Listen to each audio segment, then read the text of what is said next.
Mister Modi நண்பர் ஒன்றியும் இல்ல, அவர் என் சகோதரர். எப்போ எங்களுக்கு பிரச்சனை வந்தாலும் துணை நிற்கிற ஒரு நாடா இந்தியாவை எங்களால ஏத்துக்க முடியும், கவுண்ட் பண்ண முடியும். கண்ட்ரியோட டெவலப்மெண்ட்காக. அது பாகிஸ்தானை மீறி பாகிஸ்தானை பைபாஸ் பண்ணி போறது பாகிஸ்தானுக்கு பிடிக்கல. முக்கியமானது இது நிறைய ஆப்கானிஸ்தான் சிவிலியன்ஸும் கொல்லப்படுறாங்க, தலிபான் ஆட்களும் கொல்லப்படுறாங்க. அதுக்கு நாங்க பழுதிப்போம் தலிபான் கவர்மெண்ட் சொல்லி இருந்தாங்க. இதையே ஒரு சாக்கா வச்சு ஆப்கானிஸ்தான்ல தலிபான் கவர்மெண்ட்டை தாக்கிறதுக்கும் ஒழிக்கிறதுக்கும் இல்லாட்டா இவங்களுக்கு தேவையான கவர்மெண்ட் அங்க இன்ஸ்டால் பண்றதுக்கும் வாய்ப்பு இருக்கு. February 6th அன்னைக்கு ஃபர்ஸ்ட் பீஸ் டாக்ஸ் வந்து ஒமான்ல நடந்தது. அதுக்கப்புறம் 17th அன்னைக்கு second round of peace talks ஜெனீவால, நேற்றுக்கு தேர்ட் ரவுண்ட் நடந்திருக்கு. இதுல ஒரு முன்னேற்றம் ஏற்பட்டதா சொல்லப்படுது. சைனா நிச்சயமா எச்சரிக்கை விட மாட்டான், ஓப்பனா விட மாட்டாங்க, கூட்டு தனியா கூட்டு சொல்லியிருப்பாங்க இந்த மாதிரி எல்லாம் பண்ணாதீங்க. இந்தியா நம்ம கண்டெக்ட் பண்ணிட்டோம், அது தப்புன்னு சொல்லிட்டோம். ரஷ்யாவும் என்ன சொல்லிருக்கு, எச்சரிக்கை விடல. ரஷ்யா சொல்றது சண்டை போடாதீங்க ரெண்டு பேரும் சொல்லியிருக்காங்க. சவுதி பாகிஸ்தான் டிஃபென்ஸ் அக்ரிமெண்ட், இப்ப சவுதி அரேபியா என்ன பண்றாங்க, ஒன்னும் பண்ணலையே. அவங்க வந்து சண்டை போடாதீங்க சொல்றாங்க. இமீடியட்டா நேட்டோ மாதிரி நீங்க அட்டாக் பண்ணீங்கன்னா நாங்க அட்டாக் பண்ணணும்னு சொல்ல, நேட்டோ யுக்ரைன் அட்டாக் பண்ணும்போது நாங்க அட்டாக் பண்ணணும்னு சொன்னாங்க. That is called military black.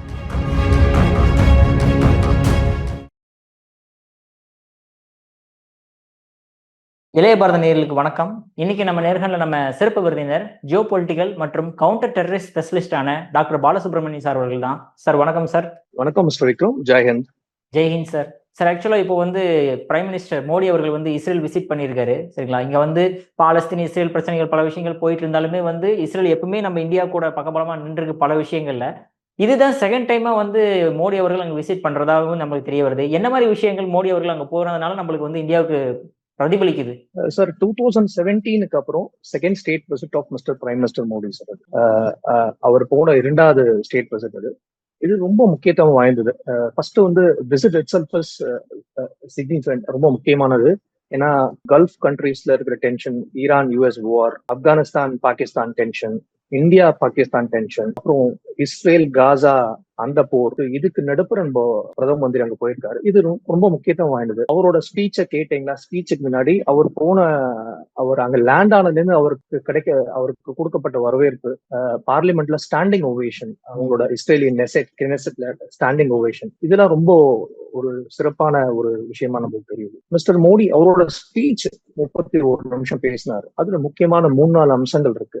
அது ஃபர்ஸ்ட் பாத்தீங்கன்னா, ஃபர்ஸ்ட் எடுத்த உடனே ஹமாஸ் வந்து இந்த October 7th பண்ண டெரரிஸ்ட் அட்டாக்கை பத்தி பேசுறாரு. ஹமாஸ் பண்ண அட்டாக்க டெரரிஸ்ட் அட்டாக்னு கிளாசிஃபைவே பண்றாரு அவரு. ஹமாஸையும் ஹமாஸ் பண்ண அந்த அட்டாக்கையும் மும்பைக்கு தாக்குதல் நம்மளுக்கு நடந்த 2008 நடந்தது ஈக்குவேட் பண்றாரு. ஸோ டெரரிசம்க்கு எங்கேயுமே இடம் கொடுக்க கூடாது. அது உங்களுக்கு ஆனாலும் சரி, எனக்கு ஆனாலும் சரி.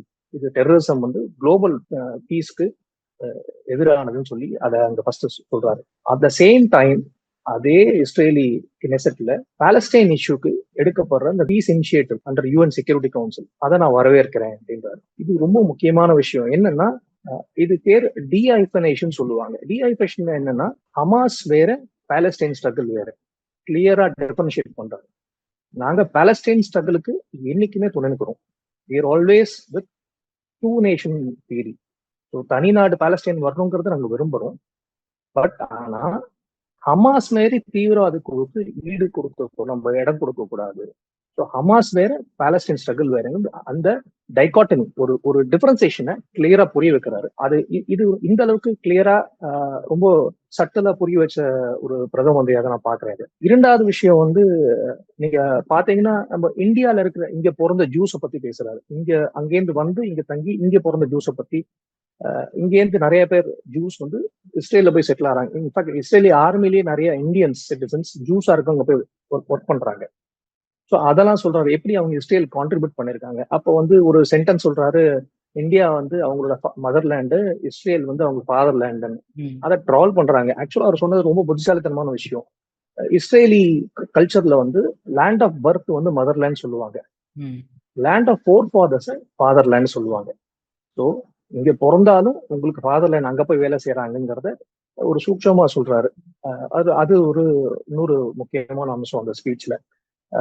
அப்புறம் வந்து மிஸ்டர் பெஞ்சமின் நேத்தன்யாஹூ அவர் என்ன சொல்றாரு, எனக்கு வந்து மிஸ்டர் மோடி நண்பர் ஒன்றியும் இல்ல, அவர் என் சகோதரர். இஸ்ரேலுக்கு எப்போ எங்களுக்கு பிரச்சனை வந்தாலும் துணை நிற்கிற ஒரு நாடா இந்தியாவை எங்களால ஏத்துக்க முடியும், கவுண்ட் பண்ண முடியும் அப்படின்னு சொல்லி, இன்க்ளூடிங் அவங்க ஆப்போசிஷன் லீடர்ஸ் வரைக்கும் நம்ம மிஸ்டர் மோடியை பாராட்டுறாங்க for our stand with Israel. So இது ரொம்ப ஒரு முக்கியமான அம்சமா அதுல பார்க்கப்படுது.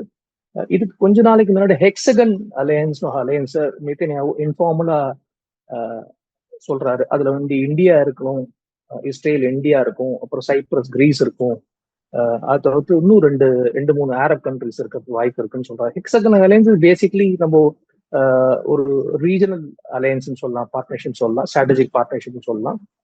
இது வந்து யார வந்து டார்கெட் பண்ணி பண்ணப்படுதுன்னு பேசப்படுதுன்னா, அவரு சொல்றது வந்து ஷியா ஆக்சஸ், ஒரு ரேடிக்கல் ஆக்சஸும் சுன்னி ரேடிக்கல் ஆக்சஸும். ஷியாங்கிறது ஈரானை குறிக்குது, சுன்னிங்கிறது சவுதி அரேபியா டர்க்கியை குறிக்குது.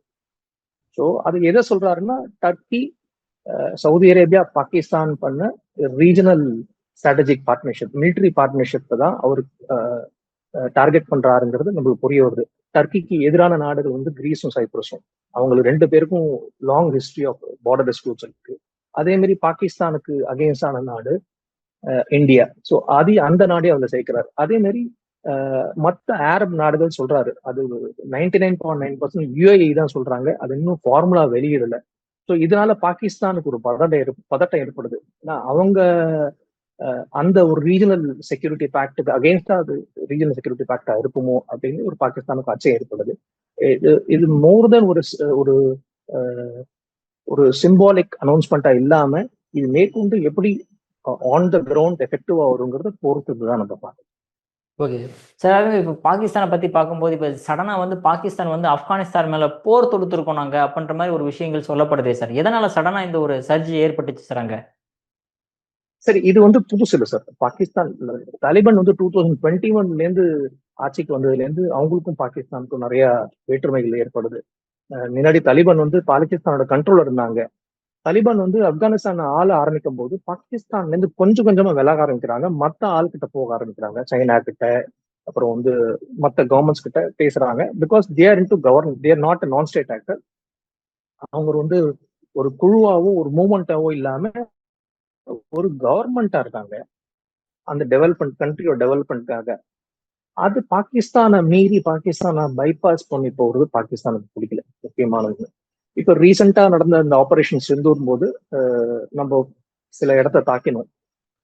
அப்போ வந்து ஆப்கானிஸ்தான்ல இருக்கிற மெஜாரிட்டி ஆஃப் த மக்கள், சோசியல் மீடியால எடுத்து பாத்தீங்கன்னா தெரியும், நம்மளுக்கு தான் சப்போர்ட் பண்ணாங்க. இந்தியா பாகிஸ்தான் மேட்ச் வந்தாலே எல்லா ஆப்கானி சிவிலியன்ஸும் இந்தியாவுக்கு தான் சப்போர்ட் பண்ணாங்க, பாகிஸ்தான் சப்போர்ட் பண்ண மாட்டாங்க. அது ஒரு முஸ்லீம் கண்ட்ரி தான், இது ஒரு முஸ்லீம் கண்ட்ரி தான். இருந்தாலும் அவங்களுக்கு வந்து ஹிஸ்டாரிக்கலா பாகிஸ்தானிஸ் வந்து தங்களை வந்து ஆக்குபை பண்ணி எக்ஸ்ப்ளாய்ட் பண்றாங்க, அவங்களோட செல்ஃபிஷ்னஸ்க்காக ஆப்கானிஸ்தானை சூறையாடுறாங்க, எக்ஸ்ப்ளாய்ட் பண்றாங்க ஒரு எண்ணம் இருக்கு. அது எந்த கவர்மெண்ட் வந்தாலுமே அப்படிதான். இப்ப தாலிபான் கவர்மெண்டே பாகிஸ்தான் இருந்தவங்க தான், அவங்க விட்டு விலகிட்டாங்க. போன வருஷம் அக்டோபர்ல ஒரு சின்ன ஒரு கான்ஃபிளிக்ட் வந்து ஆப்கானிஸ்தானுக்கும் பாகிஸ்தானுக்கும், அப்ப ரெண்டு பேரும் திருப்பி தாக்கிட்டாங்க. இப்ப இந்த வருஷம் வந்து அப்ப வந்து தோஹால டர்க்கியில ஒரு பீஸ் டாக் நடந்தது. அந்த பீஸ் டாக்ஸ் வந்து ஃபெயிலியர் ஆச்சு, ஒன்றும் பெரிய உடன்படிக்கை எதுவும் ஏற்படல. பட் ஆனா வந்து அந்த கான்ஃபிளிக்ட், அந்த வார் ஷார்ட் டைம் ஸ்கிர்மிஷ்னு சொல்லுவாங்க, அது வந்து அப்படியே நிறுத்தி வைக்கப்பட்டது, எஸ்கலேட் ஆகாம. இந்த வருஷம் வந்து இப்ப பிப்ரவரி மாசம் வந்து பிப்ரவரி 6 அன்னைக்கு ஒரு பாம்பிங் நடக்குது ஷியா மாஸ்க் இஸ்லாமாபாத்ல, ஹார்ட் ஆஃப் இஸ்லாமாபாத்ல நடக்குது. அது வந்து பஜோர் அண்ட் பன்னான் டிஸ்ட்ரிக்ட்ஸ்ல தெஹ்ரிக் தாலிபான் பாகிஸ்தான் இவங்க வந்து பாகிஸ்தான் ஆர்மியை தாக்கி கொள்றாங்க. அதுக்கு முன்னாடி நடந்த ஷியா மாஸ்க் அட்டாக் வந்து பண்ணது வந்து ISKP, இஸ்லாமிக் ஸ்டேட் இன் கொரசன் ப்ராவின்ஸ். இது ரெண்டுத்துக்கும் காரணம் வந்து ஆப்கானிஸ்தான் தான் அது புகலிடம் கொடுக்குறாங்க. ஆப்கானிஸ்தான்ல இருந்து இந்த டெரரிஸ்ட் வந்து எங்களை வந்து தாக்குறான்னு சொல்லி பாகிஸ்தான் வந்து பிப்ரவரி 17 அன்னைக்கு நங்கஹார் அண்ட் பக்தியா ப்ராவின்ஸை பாம்பு பண்றாங்க. இது நிறைய ஆப்கானிஸ்தான் சிவிலியன்ஸும் கொல்லப்படுறாங்க, தாலிபான் ஆட்களும் கொல்லப்படுறாங்க. அதுக்கு நாங்க பழுதிப்போம் தாலிபான் கவர்மெண்ட் சொல்லி இருந்தாங்க. நேத்திக்கு அதுக்கு ஏற்ற மாதிரி பார்டர்ல 2-3 இடத்துல பாகிஸ்தான் ஆர்மியை தாக்கியிருக்காங்க. ஆப்கானிஸ்தானோட official spokesperson Zabihullah Mujahid அவரோட கணக்குப்படி ஒரு 15 பார்டர் பாகிஸ்தானி போஸ்டை இவங்க கைப்பற்றதாகவும், 50-60 பேர் பாகிஸ்தானி சோல்ஜர்ஸ் கொல்லப்பட்டதாகவும், 30 பேர் அவங்க பிடிச்சி வச்சு ஹாஸ்டேஜா அடிச்சிருக்கிறதாகவும் சொல்லப்படுது. அதுக்கு பதில் தாக்குதல பாகிஸ்தான் வந்து air force has bombed Kabul, Kandahar and other cities. இதுல ஒரு சீனியர் ஆப்கானிஸ்தான் மினிஸ்டர் கொல்லப்பட்டதா சொல்லப்படுது. இது வரைக்கும் என்ன அது கன்ஃபர்மேஷன் வரல. ஸோ இது மாத்தி மாத்தி பதிலடி கொடுத்துட்டே இருக்காங்க. பட் இதுல பாத்தீங்கன்னா ஆப்கானிஸ்தானுக்கு வந்து பெரிய ஏர்போர்ஸோ ஒரு டேங்க் ஃபிளீட்டோ இல்ல. ஆப்கானிஸ்தான் வந்து ஒரு ரேக் டேக் ஆர்மி. அவங்களுக்கு வந்து பெரிய ஒரு டிசிப்ளின்டு ப்ரொஃபஷனல் ஆர்மின்னு சொல்ல முடியாது. ஸோ பாகிஸ்தானோட இப்போதைக்கு பாகிஸ்தானோட கைதான் ஓகுதுன்னு சொல்ல முடியும் ஆப்கானிஸ்தான்ல. ஒரு இன்ஃபர்மேஷன் என்ன வந்திருக்குன்னா ஆப்கானிஸ்தான் வந்து ஒரு பாகிஸ்தான் ஏர்கிராப்டை சுட்டி வீழ்த்தினதா ஒரு பிக்சர் காமிக்கிறாங்க. அது எந்த அளவுக்கு உண்மைன்னு தெரியல. F-16 சொல்லப்படுது, பட் அதை பார்த்தா F-16 மாரி தெரியல. ஸோ இது மாதிரி கான்ஃபிளிக்டிங் விஷயம் ரூமர்ஸும் வருது, உண்மையும் வருது. உண்மை பொய் எதுங்கிறது கரெக்டா இப்போ வந்து டிஃபரன்ஷியேட் பண்ண முடியல. பொறுத்தும் தான் பார்க்கணும். அதற்கு முன்னாடி வந்து Iran, Saudi Arabia, Oman, China, Russia இவங்க எல்லாருமே இந்த போர் பதற்றத்தை தணிக்கணும்னு சொல்லி எல்லா 2 பேருக்கும் அட்வைஸ் பண்ணிட்டு இருக்காங்க, பேசிட்டு இருக்காங்க. சார் இப்போ ஈரானுமே பக்கத்தால நியர்பை கண்ட்ரியா இருக்கு, நம்ம இந்த சைடு இந்தியாவுமே நெய்பரிங் கண்ட்ரிஸா இருக்குது. ஸோ இதனால நம்மளுக்கு ஏதாவது ஆபத்துகள் வர்றதுக்கு வாய்ப்புகள் உண்டா சார்? இல்ல சார், பாகிஸ்தானுக்கு வந்து ஆப்கானிஸ்தான் இன்னைக்குமே ஒரு ஸ்ட்ராட்டஜிக் ரிட்ரீட்டா இருந்துச்சு, ஒரு பஃபர் ஜோன் மாதிரி. இந்தியா கூட வாரா வந்து ஆப்கானிஸ்தான்ல போய் இருந்துக்கலாம் அப்படின்னு சொல்லி ஆப்கானிஸ்தான் அவங்க ஸ்ட்ராட்டஜிக் ரிட்ரீட் பிளேஸா தான் வச்சிருந்தாங்க. இப்போ இந்த ஹிஸ்டரியில அதுதான் சொல்லுவாங்க ஸ்ட்ராட்டஜிக் அட்டாக் எக்ஸ்பர்ட். இப்போ இருக்கிற தலிபன் ரெஜிம் வந்து இவங்க அகெயின்ஸ்டா இருக்கிறதுனால அந்த ஸ்ட்ராட்டஜிக் ரிட்ரீட் ஆர் இந்த பஃபர் ஜோனுங்கிற கான்செப்ட் பாகிஸ்தானுக்கு இல்ல இப்போ ஆன் த வெஸ்டர்ன் சைட். அவங்க நம்ம இந்தியா கூட போர் வந்தா அவங்களோட கண்ட்ரியோட வித்து ரொம்ப கம்மி. அவங்களால ரொம்ப தூரம் இது பண்ண முடியாது. ஸோ அந்த டெப்த் இல்ல, டெரிட்டோரியல் டெப்த் இல்ல. முன்னாடி ஆப்கானிஸ்தான் இருக்கு நடந்துட்டாங்க, அது இப்ப இல்லாம போச்சு. அது பெரிய மாற்றமா இருக்கு. ஒருவேளை பாகிஸ்தான் வந்து 2 விஷயம் நடக்கலாம். ஒண்ணு, இந்த பதற்றம் எஸ்கலேட் ஆகாம அப்படி தடுக்கப்படலாம். ஏன் தடுக்கப்படலாம் அப்படின்னா சைனாக்கு நிறைய இன்வெஸ்ட்மெண்ட்ஸ் இருக்கு ஆப்கானிஸ்தான்ல. China will jump immediately. மத்த ஈரானுக்கு அங்க இதே மாதிரி ரீஜனல் டீஸ்டபிலைசேஷன் நடக்கிறது ஈரானுக்கு விரும்பல. ஏன்னா ஆப்கானிஸ்தான்ல ஒரு இன்ஸ்டேபிள் கவர்மெண்ட் வந்தா, அங்க சிவில் வார் வந்தா ஈரானுக்கு ஒரு ப்ராப்ளம் வரும்.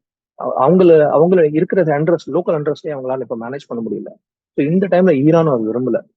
ஸோ இது வந்து அப்படியே இது எஸ்கலேட் ஆகாம அப்படியே தடுக்கப்படும் தான் என்னோட நம்பிக்கை. ஒருவேளை எஸ்கலேட் ஆச்சு, பாகிஸ்தான் இந்த முயற்சி பண்றதுக்கு வாய்ப்பு இருக்கு.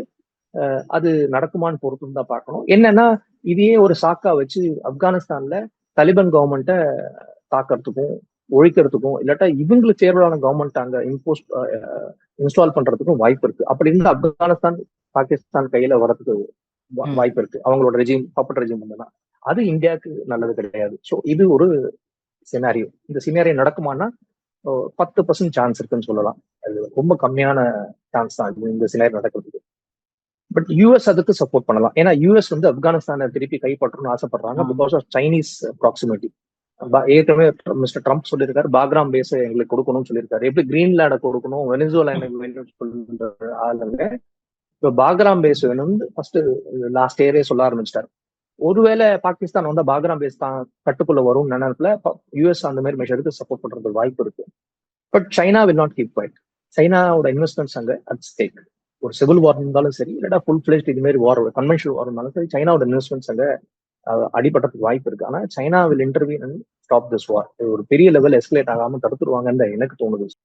இது பாகிஸ்தானுக்கு வந்து ஒரு விதத்துல வந்து ஒரு அச்சுறுத்தல் ஏற்பட்டிருக்கு. ஏன்னா வெஸ்டர்ன் சைட்ல அவங்களுக்கு பாகிஸ்தானுக்கு வந்து ஆப்கானிஸ்தான் மேல இருக்கு, கீழே ஈரான் இருக்கு. ஸோ ஆப்கானிஸ்தான்ல இந்த ப்ராப்ளம் ஏற்கனவே ஆப்கானிஸ்தான் கவர்மெண்ட்டுக்கும் எங்களுக்கு ப்ராப்ளம். 2 பேரும் they're not facing each other, face to face பேசுறது கிடையாது.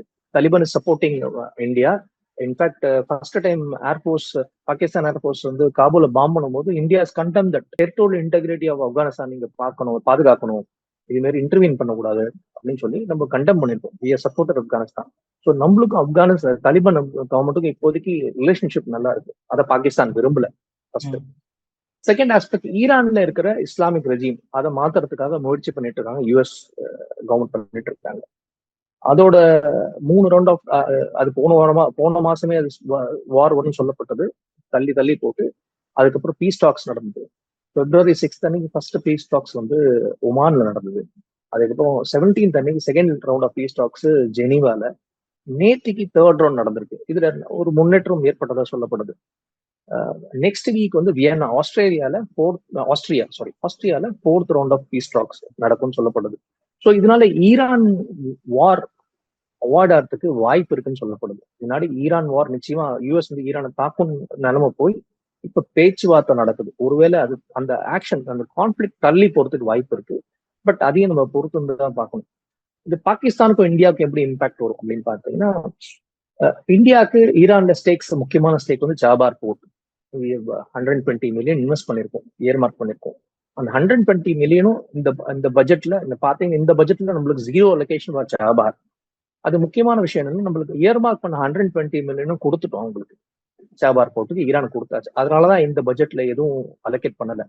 அது கூட ஈரானியன் ஃபாரின் மினிஸ்டர் வந்து ரொம்ப வருத்தப்பட்டு சொல்லியிருக்காரு, disappointed with India not allocating anything for Chabahar போர்ட்டுங்கிறது. ஜாபாருங்கிறது நம்ம குவாதார் பக்கத்துல இருக்கு, பாகிஸ்தான் பக்கத்துல. இந்த சைட்ல வந்து ஈரான் மூலியமா ஆப்கானிஸ்தான்ல நம்ம ஜாபார் மூலியமா தான் ஆக்சஸ் பண்ணிருந்தோம். இப்ப ஜாபார் போர்ட்டுக்கு சாங்ஷன்ஸ் போட்டிருக்காங்க. சாங்ஷன்ஸ் ரிலாக்ஸ் பண்ணிருக்காங்க, எக்ஸம்ஷன் கொடுத்துருக்காங்க. அந்த எக்ஸம்ஷன் வந்து April 26, 2026 இந்த வருஷம் April 26 வரைக்கும் அந்த எக்ஸம்ஷன் இருக்கு. அதுக்கப்புறம் சாங்ஷன்ஸ் நம்ம மேல திருப்பி ஹெவியா வர ஆரம்பிச்சோம். ஸோ அதுக்கு முன்னாடி ஜாபார்ல இருந்து இப்போதைக்கு மொமெண்ட்ரியா எக்ஸிட்டட் தான் நான் பாக்குறேன். ஒருவேளை இது ஒரு சினாரியோ ஹைப்போதெட்டிக்கலா எடுத்துக்கோங்க. யுஎஸ் கவர்மெண்ட் ஈரான்ல இருக்கிற ரெஜிமை டாப்பல் பண்ணிட்டாங்கன்னா அங்க என்ன ஆகும்? ஒரு யுஎஸ் ஃப்ரெண்ட்லி ரெஜிம் வரும். அப்படி வந்ததுன்னா என்ன பண்ணுவாங்க? அந்த ரெஜிம் அவங்களோட ட்ரேட் ரூட்ஸை இப்ப எப்படி தாலிபான் வந்து ஓபன் பண்ணாங்களோ அதே மாரி அந்த கவர்மெண்ட் வந்து ட்ரேட் ரூட்ஸ் எல்லாருக்கும் மற்ற கண்ட்ரிஸ் ஓபன் பண்ண ஆரம்பிச்சிருவாங்க. ஸோ ஜாபார் போட்டு திருப்பி நம்ம கிட்ட வரும். புரியுதுங்களா? திருப்பி நம்ம கிட்ட ஜாபார் போட்டு வந்தோம்னா பாகிஸ்தானுக்கு அது பெரிய அச்சுறுத்தல். ஏற்கனவே ஆப்கானிஸ்தான் பாகிஸ்தான் அகேன்ஸ்டா இருக்காங்க. கீழே கண்ட்ரியில நம்மளோட ஆக்டிவிட்டி ஜாஸ்தி ஆச்சுன்னா பாகிஸ்தான் ஜியோ பொலிட்டிக்கலா அவருக்கு ப்ராப்ளம் கிரியேட் பண்றதுக்கு வாய்ப்பு இருக்கு. இதை பாகிஸ்தான் விரும்பல. அதனால என்ன பொறுத்த வரைக்கும் பர்சனலா நான் சொல்றேன், ஈரான்ல இப்ப இருக்கிற ரெஜிம் இருந்தாதான் பாகிஸ்தானுக்கு நல்லது. ஏன்னா யுஎஸ் எதிர்த்தா யுஎஸ் சாங்ஷன் போடுவான். ஈரான் கவர்மெண்ட் கூட யார் ட்ரேட் பண்ணாலும் அவங்க மேல சாங்ஷன்ஸ் வரும். அதனால நம்மளுக்கும் ஈரானுக்கும் உள்ள ரிலேஷன்ஷிப் விலகி போயிட்டே இருக்கும். இதுதான் பாகிஸ்தான் விரும்புறாங்க. அதனால ஈரான்ல வார வராம இருக்கிறதான் பாகிஸ்தான் விரும்புறாங்களோங்க இப்ப பார்த்தா கிளியரா புரியுது. ரெண்டு சைட்லயும் ப்ராப்ளம்ங்கிறது பாகிஸ்தானுக்கு வரதுக்கு வாய்ப்பு இருக்கு. அதை அவாய்ட் பண்றதுக்கு தான் எல்லா முயற்சியும் பாகிஸ்தான் பண்ணிட்டு இருக்காங்க. Okay sir. பட் இப்போ நம்ம வந்து இந்தியா, அப்புறமேட்டு ரஷ்யா, சைனா இவங்க எல்லாருமே வந்து ஆப்கானிஸ்தான்ல வந்து கொஞ்சம் ஓரளவுக்கு இன்வெஸ்ட்மெண்ட்டு, அப்புறமேட்டு அந்த காரிடார்ஸ் நிறையாவே அங்கே அந்த இடத்த ஆப்கானிஸ்தானை யூஸ் பண்றோம் சார்.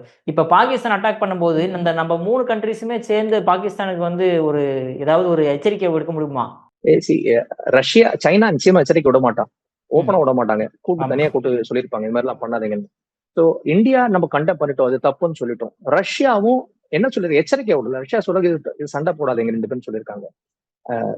நீங்க அக்ரெசிவா போஸ்டர் எடுக்கிறது யாருமே இப்போ பாகிஸ்தான் மேல போஸ்டர் எடுக்கல. அக்ரெசிவா நீங்க பண்ணது தப்புன்னு நீங்க அவங்கள யாரும் கண்டிக்கல. பட் எல்லாருமே நடுநிலையா தான் பேசியிருக்கோம். இன்ஃபேக்ட் நம்ம பேசுறதுதான் கொஞ்சம் ஸ்ட்ராங்கா இருக்கு. இது வரைக்கும் இது மாதிரி ஸ்ட்ராங்கா தாலிபானை சப்போர்ட் பண்ணி பேசினது கிடையாது. Territorial integrity and sovereignty of Afghanistan இங்க மெயின்டைன் பண்ணணும், அதை ஹானர் பண்ணணும், ரெஸ்பெக்ட் பண்ணணும்னு சொல்லியிருக்கோம். தட் மீன்ஸ் பாகிஸ்தான் பாம்பு போட்டது தப்புங்கிறத நம்ம சொல்றோம். இது மாதிரி ஓப்பனாவும் இது மாதிரி யாரும் இந்தியாலே சரி மற்ற கண்ட்ரிஸ் யாரும் ஓப்பனா தாலிபான் ரெஜிமுக்கு சப்போர்ட் பண்ணி சொல்லல. பட் சைனா பண்ண மாட்டான். சைனா வந்து ஓப்பனா பண்ண மாட்டாங்க. சைனா வந்து பாகிஸ்தானை இன்டர்னலா அவங்களுக்கு டிஸ்கஷன்ல இது பெருசு பார்த்த வேணா நிச்சயமா சொல்லியிருப்பாங்க. அந்த பேச்சுவார்த்தை நடந்துட்டு தான் இருக்கு. இதுல இன்னொரு விஷயம் நம்ம ஒண்ணு பார்க்கணும் sir. Saudi Pakistan defence agreement. இப்ப சவுதி அரேபியா என்ன பண்றாங்க? ஒண்ணும் பண்ணலையே. அவங்க வந்து சண்டை போடாதீங்கன்னு சொல்றாங்க. இமீடியட்டா நேட்டோ மாதிரி நீங்க அட்டாக் பண்ணீங்கன்னா நாங்க அட்டாக் பண்ணோம்னு சொல்ல. நேட்டோ யுக்ரைன் அட்டாக் பண்ணும்போது நாங்க அட்டாக் பண்ணோம்னு சொன்னாங்க. That is called military bloc. This is not a military bloc. This is a marriage of convenience. பாகிஸ்தானுக்கு வந்து சவுதி பணம் தேவைப்படுது, சவுதிக்கு பாகிஸ்தான் நியூக்ளியர் வெப்பன்ஸ் தேவைப்படுது, அவ்வளவுதான். பாகிஸ்தான் ப்ராப்ளம்ஸ் ஆர் பாகிஸ்தான் ப்ராப்ளம்ன்ற மாதிரி சவுதி அரேபியா போயிட்டே இருப்பாங்க என்ன பொறுத்த வரைக்கும். அதனாலதான் அவங்க எதுவும் பெருசா ரியாக்ட் பண்ணாம இருக்காங்க அவங்க. ஏன்னா இன்னும் வந்து தாலிபான் ரெஜிமுக்கு கத்தாரோட சப்போர்ட் இருக்கு நிறைய. கத்தார் ரெஜிமோட சப்போர்ட் இருக்கு. நான் கத்தார்ல தான், தோஹால தான் அவங்க முன்னாடி ஃபர்ஸ்ட் எம்பசி அங்கதான் எஸ்டாப்ளிஷ் பண்ணாங்க. கத்தார்ல தான் யூஎஸ்க்கும் தாலிபான் கவர்மெண்ட் பேச்சுவார்த்தையே நடந்தது 2020-21 அந்த ரேஞ்சில். ஸோ அங்க வந்து கத்தாரோட சப்போர்ட், இன்னொரு கல்ஃப் ஸ்டேட்டோட சப்போர்ட் தாலிபானுக்கு இருக்கு. இது அப்படியே பெருசாக்காம இது அப்படியே டீஎஸ்கலேட் பண்ணிடுவாங்கன்னு தான் என்னோட ஒப்பீனியன்ஸ். Okay sir. சார் உங்க அற்புதமான கருத்துக்களை இளையபரனோட பகிர்ந்ததற்கு மிக்க நன்றி சார். ஜெய்ஹிந்த். நன்றி, வணக்கம், ஜெய்ஹிந்த்.